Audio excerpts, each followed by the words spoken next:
Hello friends, स्वागत है आपका आपके अपने लीगल चैनल सोच पर प्रहार में। जैसे कि आप जानते हैं कि इस चैनल पर डेली हम बात करते हैं मैट्रिमोनियल केसेज की, और जहां हम बात करते हैं कि अगर आपके ऊपर झूठे केसेज दर्ज हैं तो उनसे आपको अपना बचाव कैसा करना है। क्योंकि दोस्तों, आज के समय पे बहुत सारी फैमिली जैसी हैं जो कि झूठे केसेज से प्रताड़ित हैं। अब ऐसे झूठे केसेज में आदमी अपना मेंटल बैलेंस सबसे पहले खोता है, और मेंटल बैलेंस खोने से होता क्या है कि वो परेशान रहने लगता है। वो ये सोचता है मैं क्या करूं, कैसे करूं, नींद भी नहीं आ रही है ठीक से। अब ऐसे में जब आप परेशान होते हैं, जब आपका मेंटल बैलेंस बिगड़ा होता है, स्वाभाविक रूप में उस समय पे आपसे कोई ना कोई स्टेप ऐसे उठ जाएंगे जो कि नहीं उठने चाहिए थे, जल्दबाजी में या फिर भय के कारण और या फिर मिसगाइडेंस के कारण उठ जाएंगे। और अगर उठ गए तो फिर गड़बड़ वहां से होनी स्टार्ट हो जाएगी। यानी इन शॉर्ट में जो आपको समझाना चाहता हूं वो ये समझाना चाहता हूं कि अगर आप इन दौर से गुजर रहे हैं, आपके ऊपर मैट्रिमोनियल केसेज हो चुके हैं या होने की धमकियां मिल रही हैं, होने का अंदेशा है, तो आपके पहले स्टेप से सारी चीजें करेक्ट परफेक्ट होनी चाहिए। पहला स्टेप, दूसरा, फिर तीसरा, फिर चौथा, फिर पांचवा, आराम आराम से, कोई जल्दबाजी इसमें अंदर नहीं है। अब मैं बहुत सारे मैसेज डेली लोगों के देखता हूं, सब बहुत अर्जेंट हो गया और मेरे को आपसे अभी बात करनी है, आज ही बात करनी है। अरे भाई, आज का टाइम है नहीं, चलो किसी तरह से उससे बात करी, कैसे भी करी, और जब फोन पे बात करो तो पता चलता है साहब मेरे खिलाफ तो एक एफआईआर दर्ज हुई है, मुझे पता चला था, ये मेरी अर्जेंसी थी। आपको पता भी है कि अर्जेंसी किसे कहते हैं? अर्जेंसी होती है कि पुलिस बाहर खड़ी है आपको अरेस्ट करने के लिए, उसे कहते हैं अर्जेंसी। ये अर्जेंसी नहीं हुई मेरी एफआईआर हो गई या मेरे को कोई नोटिस आ गया, अर्जेंसी है जी। तो देखिए, ये कहने का मेरा मतलब ये है कि आप पैनिक क्रिएट करते हैं। आपको पैनिक क्रिएट नहीं करना, कोई अर्जेंसी नहीं है। अगर एफआईआर हो गई या आपके पास नोटिस आ गया, कोई आफत थोड़ी आ गई। आराम से शांति से लो ना। एफआईआर होने के बाद आपके पास बहुत समय होता है, आईओ का फोन आने के बाद आपके पास बहुत समय होता है। आईओ ने कह दिया कल ही आ जाओ, पूरे परिवार के साथ हो जाओ, तो आप पूरे परिवार के साथ जाओगे क्या? और कल ही जाओगे? कोई लेके खा लिया किसी का, कोई अपराधी हो आप? नहीं जाने की जरूरत है। आप अपने हिसाब से अपनी कन्वीनियंट के अकॉर्डिंग देखो, किसी के डरावे में मत आओ। आपके पास बहुत प्रॉपर समय है, अपना समय लेकर के सही दिशा में काम आपको करना है। अर्जेंसी वर्जेंसी कुछ नहीं, आराम से डिसीजन लो। 3 दिन लो, 4 दिन लो, 5 दिन लो, 1 हफ्ता लो, 10 दिन लो, कोई दिक्कत नहीं। और जब आप कन्वीनियंट हो जाएं, जब आप सेटिस्फाई हो जाएं कि आपको क्या स्टेप लेना चाहिए, केवल तभी आपको स्टेप लेना है, कोई दिक्कत नहीं है। आईओ तो अपना बंदा होता है, और आईओ ही आपका सबसे सगा भी होता है। आईओ नहीं सबसे ज्यादा आपके काम आना है, तो उस बंदे को नेगेटिव तो आप बिल्कुल भी लो मत। वो आपका सच्चा दोस्त, सच्चा मीत है। उससे बढ़िया मीत आपका कोई हो नहीं सकता। आपको इस बात को समझना है, क्योंकि पूरा मामला आपका आईओ के हाथ में है। उसी ने इन्वेस्टिगेट करना है। वो ही आपके घर पे आएगा जांच के लिए।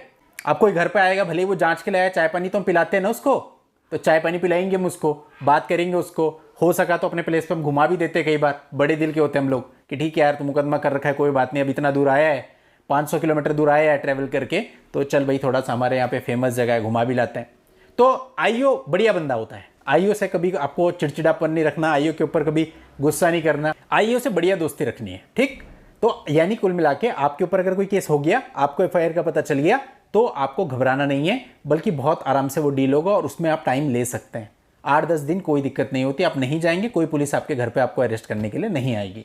कोई नोटिस आपके पास आ जाता है, उसमें भी कोई जल्दबाजी की बात नहीं है। महिला सेल से फोन भी आपको आ जाता है, कोई जल्दबाजी की बात नहीं है। और एक थोड़ी सी कमी आप लोगों में, अधिकतर लोगों में मैं देखता हूँ है, मेरे को तो कल ये चीज़ करनी है, परसों मेरी डेट है और मेरे को ये जवाब दाखिल करना है। ऐसे थोड़ी होता है जैसे आप चलते हो।